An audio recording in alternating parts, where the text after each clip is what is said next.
Hello, good afternoon, and welcome to another episode of the Power Chat series. I'm your host, Naomi Richardson, and I hope everyone has had an amazing Black History Month. Today's episode is something I like to call a one-on-one combo with Chloe White, an alum from Central Michigan University with a Bachelor of Applied Arts in Entrepreneurship, Fashion Merchandising, and Event Management.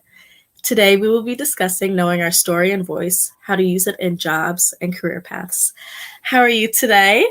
I am well. We're nearing the end of Black History Month. It's been a great month, a lot of growth happening on my end. So I'm excited to share my story with you all. That's great. Do you want to do a little introduction? Yes. Well, my name is Chloe White. As she mentioned, I am an alumni of Central Michigan University. I graduated in 2019 with my bachelor's in applied arts for entrepreneurship, fashion merchandising, and event management. That's a big mouthful. And then I got my master's in business administration. And really, after college, you always think you got it all mapped out. Like I thought I had college mapped out, which I did. I stuck to my plan. But when I actually graduated and had to go out into the workforce, it was not the direction I thought I would go in. And so it was a lot of trials and tribulations, but I ended up in a place now where I work as a manager of partnerships and initiatives at strategic community partners, heading their events. So that is where I was wanting to go, and I landed there. By the grace of God and just listening and following his path for me. And I'm in a place of happiness right now, being and doing what I want to do. So can't complain. That's great. I'm so happy that I'm interviewing you. This is the thing that's been a long time coming. So I'm going to start with the first question. When starting at a new company, how do you amplify your voice in the workplace, and how do you make a statement? I feel like just being your authentic self and not being afraid to speak up and sit on your values and stick with it. Don't change for anyone. I think that was the biggest thing for me, the biggest hurdle with starting in a job that I didn't necessarily find fulfillment in, and then going into a job that I do. I think it took me literally owning my voice in order to have people hear me. And so that meant with being very set in who I am, exploring who I was and really getting down to the nitty gritty of who is Chloe. Because before, what I thought was Chloe was not who I was until I started to have a lot of things that were not going my way. And I was like, why is this? Like, why am I not happy? Why am I always complaining? And I had to do some real internal work. And once I did that, when I stepped into, or when the job at Strategic Community Partners fell into my lap, I think it was the right timing. I think it was a good place of like, okay, here's my chance to amplify my voice. And when I did that, they hurt me. And that's because I was set in who I was. I knew what I wanted. I knew what my passions were. I knew what my purpose was. And once you do that, it's easier to speak up and amplify your voices in spaces because you are sure about who you are and yourself. Yeah, and by the people like you surround yourself with too. Exactly. I had to cut people off during this journey.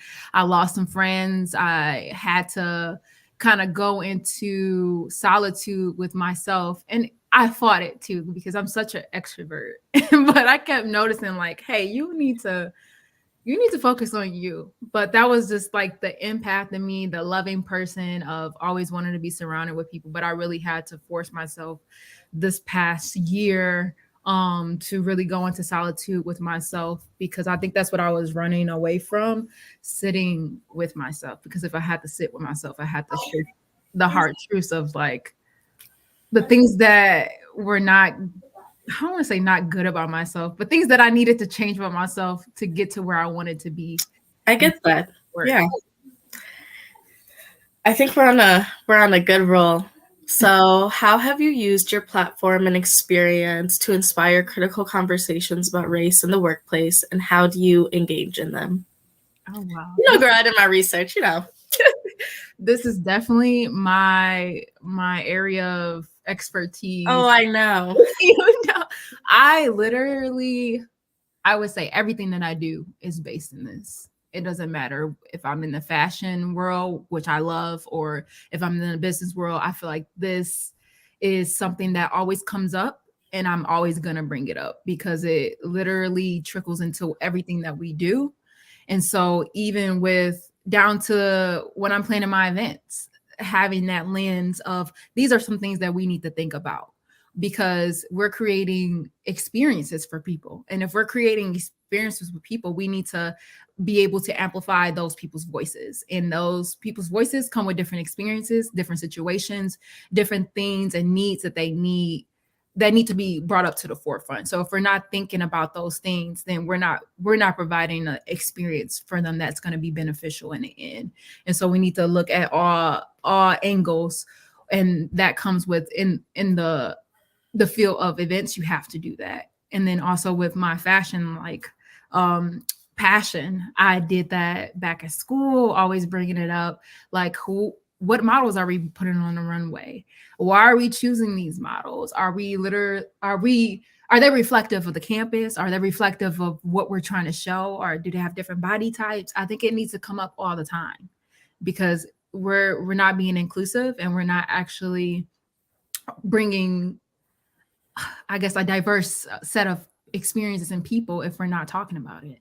Like, you have to talk about it. That's true. Yeah. When and how does being self-aware come into play when being a leader or being in a new workplace? And how do you identify when it's time to be self-aware when work and personal life intertwine? Okay. Repeat the first question for me. I'm going to answer it. No problem. Okay.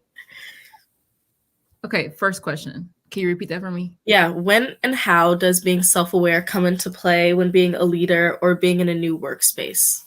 Okay.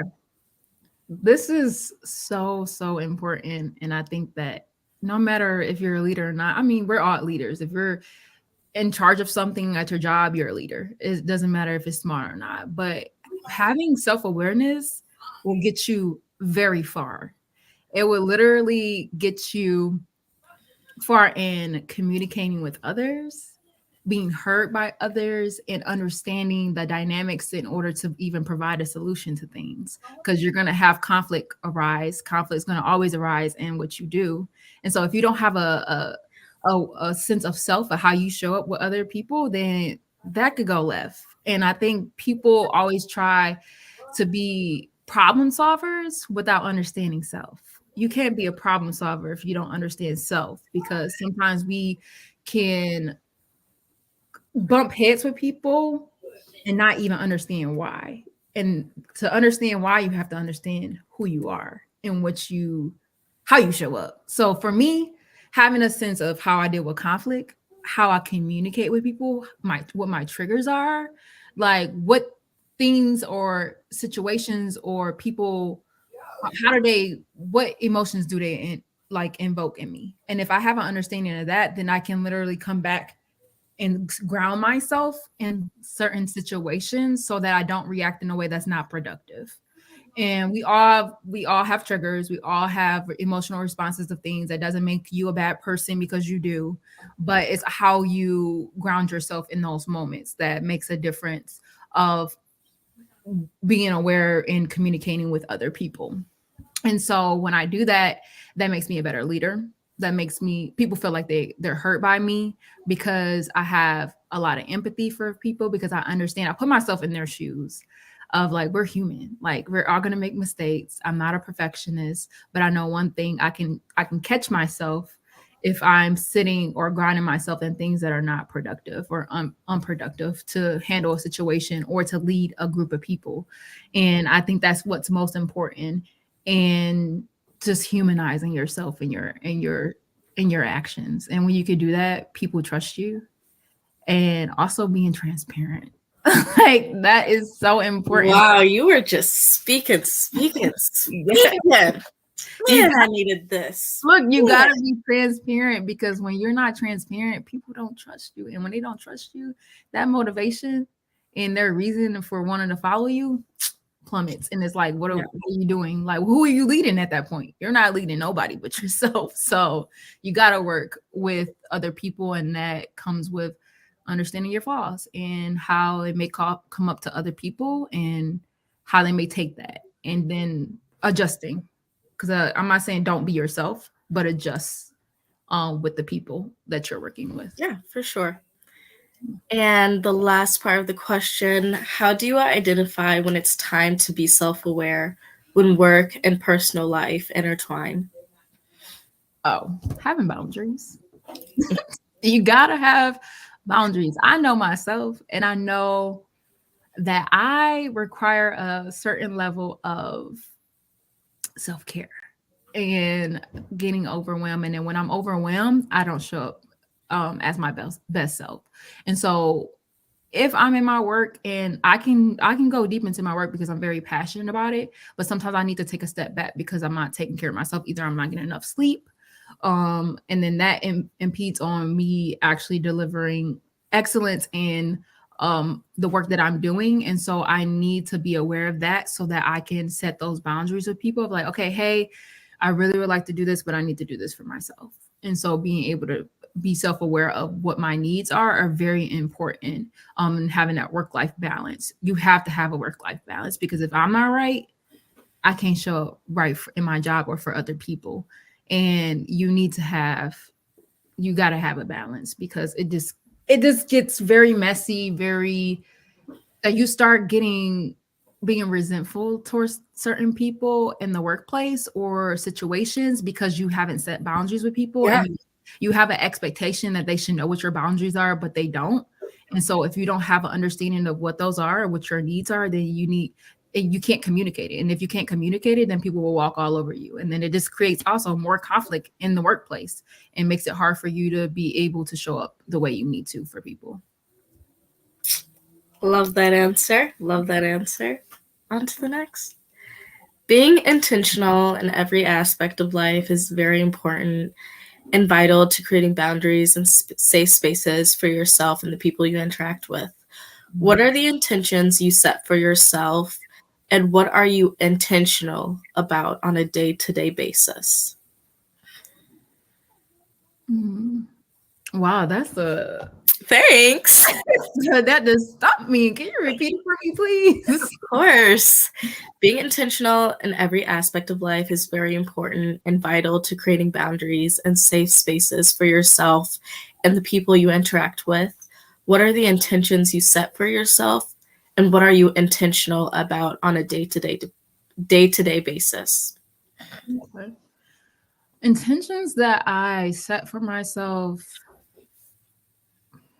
I haven't really quite thought of the specifics, but I know that the way that I show up for other people is always intentional. I'm not doing anything I don't want to do, and I'm not gonna put my energy into something that I don't see not only myself benefiting from, but others. Because like, what are you doing if it's not a purpose behind what you're doing? Say So that again. Say that again. what are you doing if there's not a purpose behind what you're doing? And I'm not gonna sit here and exert myself and not have an end goal of what I'm looking to get out of something. Everything's transactional. No matter what people want to say about it, like everything's transactional. It doesn't have to be monetary. It could be whatever benefit that you're trying to get from it. You're trying to get a benefit from something, and it doesn't make you selfish. But when you have that, when you set what you want to get out of something, it creates an intention on both ends. And so I always like to think of other people too when I'm doing it. That's just the empath in me. I just love giving to people. I love helping people. I love bringing people's visions to life. So my intention is to receive that at the end when I deliver something, the smile on people's faces of like, Yeah. my God, like pure excitement of like, this is like, Chloe, you made this become bigger than I ever envisioned it. That's what's fulfilling to me. But the intention behind it, why I did it, was not to get that feeling, but to see someone else's business or whatever venture grow and expand to something much bigger than they could have imagined. And that makes me happy because I'm helping them bring their stuff to life. And then the second part of the question, what was the And what are you intentional about on a day-to-day basis? okay, that was one. Giving like helping people. Yeah.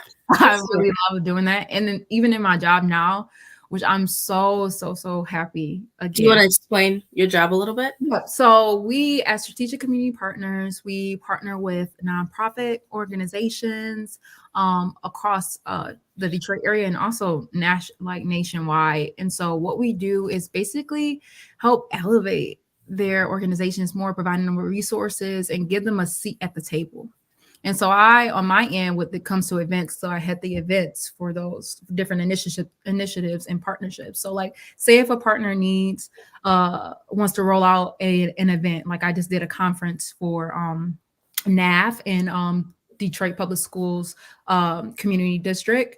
And so what we did was do a winter student conference. And I said that so wrong. Detroit Public Schools. Oh wait, it is community district. So DPSCD. And so what we did was do a winter student conference for the students to give them resources for next steps after high school.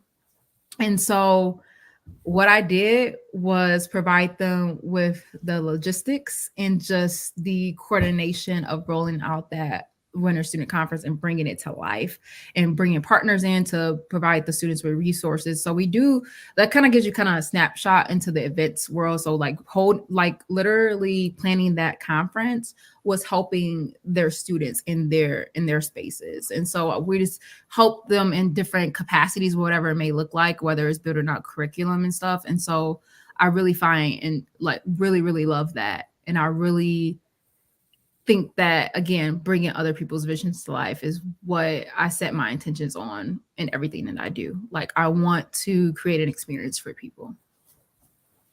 That's great. I love that. So the last question is, I think it's a good last question. Reflecting on our own voice and what we put out into different environments is also another key point. In self-awareness, how do you take time to reflect on your own voice and who it impacts and why?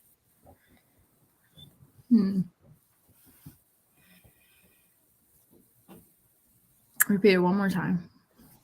Okay.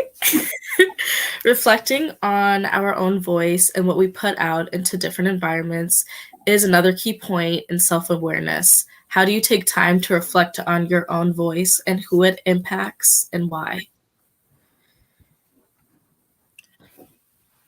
Wow, another heavy question. Oh, isn't it great? It is. I want to say that I think this is what I think about all the time. Like it goes back to the intentions. What intentions are you setting for yourself? What is your purpose? Like, and I always think about that. What is my purpose? What do I want? What legacy do I want to leave behind? What do I want people to have taken away from experiencing Chloe? Yeah, taking away like a conversation with you, a meeting with you, Exactly. advice, wisdom. And I think that is based in being intentional, being self-aware, but also having empathy and grace for other people. And this is based in what you do in love. When you base everything that you're doing in love, everything. Explain that. Explain that a little. Oh my God. In love. Because you got to have love for yourself. And when you have love for yourself, you have a love for other people too. And I think that humanizing yourself and your flaws and mistakes that you make, you can put yourself in the shoes of other people. And when you put yourself in the shoes of other people, you gain empathy and you gain love for people. And you have an understanding that this could be me. Who am I to judge? Who am I to judge? Yeah. So whenever I give wisdom, it's because I'm putting myself in their shoes, but also wanting to see them grow and do better, because I also want to see myself grow and do better. And I will hope that people will also reciprocate the same thing. If you see something I need to work on, tell me. But that's based on love. You give advice when you love somebody. That's what you do. You give advice when you love I somebody. know, I know. You're not just saying things because you don't. I mean, some people do be like kind of mean sometimes, but it's also how you deliver it too. I feel like my deliverance is always based in love, and that's why people receive it well.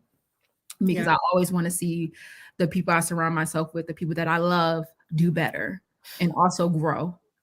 And I also want them to do the same for me because I could take feedback all the time. Like, yes, give me feedback. What can I be doing to become a better human being?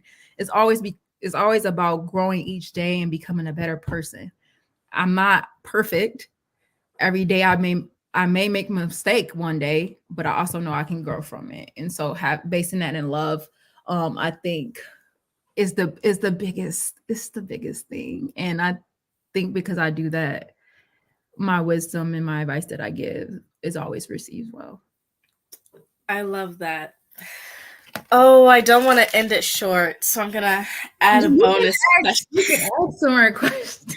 I'm gonna add a bonus question. I ask all my guests this. I want you to think back to 3 years ago, 5 years ago, however long. What would you tell yourself 5 years ago? 5 years ago, what was that? How old were you 5 years ago? I'm like, I was 20. But I need this, yeah. your age. And what was I doing? What were you doing? Oh, wait, what year was that? Oh, I don't. It was 2018. It was the I was 16. it was 2018, I believe, before, and I was just I was in my senior year of college. I don't remember senior year of college. I think at the time I knew I was going back to school. I already knew I was going back to school to do my master's. And so I really wish that back then that I would have actually I wouldn't change anything. I think everything happens for a reason. But would you tell your younger self I would anything? I would tell myself, I would tell my younger self, keep doing what you're doing. Like, but also you're gonna experience some things that's gonna shake up your world and don't fight it. Don't fight it at all. Because I think over these past 5 years, there has been a paradigm shift in my life that was not familiar.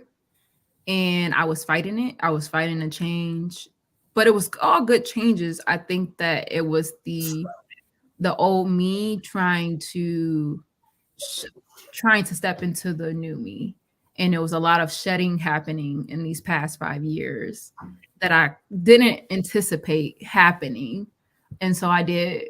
I think I prolonged it. I prolonged the changes in the transformation that was in store for me. And I think that if I would not have, I probably would have been where I wanted to be quicker. But who am I to know? I don't know. That's up to the heavens to have decided when I was gonna get there. But Yeah. I feel like I would have got there sooner. You know how people say you get signs, and I ignored those signs. That's how I'm feeling this. Because I am a person that needs to have control sometimes. And so back then, yeah, I needed to have control over everything. So I would also tell myself 5 years ago, release control. Like, because you don't Release that. Wow, that's strong. release control, stop people pleasing. People pleasing was a huge thing for me. Huge, huge, huge. And I think when I stopped people pleasing, oh my God, all kinds of stuff came to the surface. When you stop people pleasing, people show their true colors. They show their true intentions for you, things that you didn't even know you signed up for.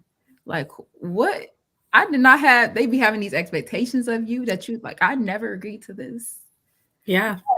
We did through our actions. And when we people please, we don't put ourselves at the forefront and people take advantage of us. And I think over the years, I had a lot of people take advantage of me and my kindness. And although I still don't regret it because it was based in love, because I love these people, it was just a wake up call that I love them more than they love me. And so Yeah. because I had that realization, I needed to take a step back and be like, love yourself first. And I think I I'm going to say lost myself. I stopped loving myself along the way of those 5 years. And I needed to love myself first. And yeah, I would So say you lost your voice and then it came back it came back. It came stronger, louder, way louder. more clear, A concise. lot clearer. A lot. Yeah. A lot. Well, this has been one of the most beautiful, beautiful interviews I've had. You Stop. have my heart. You do. You know, I always need the wisdom, the advice whenever. If you would like to say your social media or anything that you have, your LinkedIn's, go right ahead and I'll do a little Okay. goodbye. Okay. My social media is at Chloe Pearl with 4 underscores on Instagram. And then you can find me at Chloe White on Facebook. And then my LinkedIn, I believe, look, I'm like, what is my LinkedIn? You know, you can look up my name, Chloe White, and it'll pop up.